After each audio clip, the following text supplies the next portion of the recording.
The town of Cedarburg is known for many things. It's a great place to live and raise a family. There are many historical sites and buildings, including the last covered bridge in the state of Wisconsin. Among the historical buildings is Turn Hall, which is listed on the National Register of Historic Places. Despite its rich and varied history, Cedarburg's Turn Hall had not been actively used for years. The Cedarburg Landmark Preservation Society purchased the building.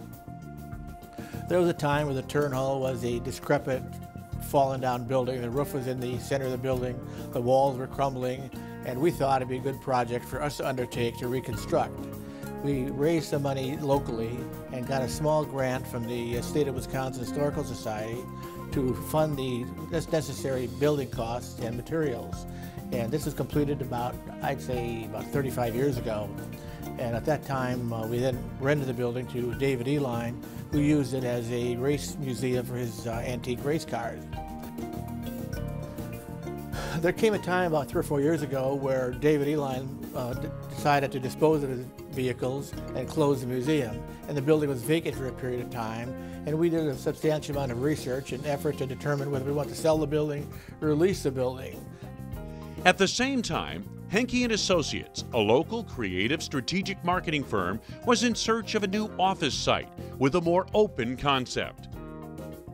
The challenges in renovating the Turn Hall were significant. The building had no plumbing, no septic, no electrical of which to speak, and had never been used as office space. Despite the obstacles, Henke understood the value and the cool factor of rehabbing a nationally recognized historical building.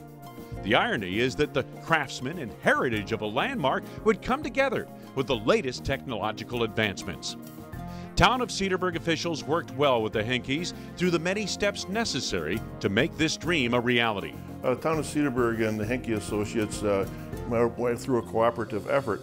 Actually, we did some minor things like allow parking in a parking lot, which was across the street. Also helped with the crosswalk across a busy street and reduced the speed limit.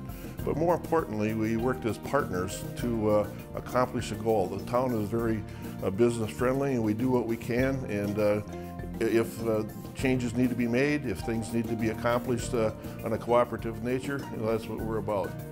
We wanted a place to build a place, create a place, an atmosphere that was an open, creative, collaborative area. A place that could really foster ideas, because great ideas come from everywhere and everybody. The result of this vision is a bright new chapter for a historical landmark.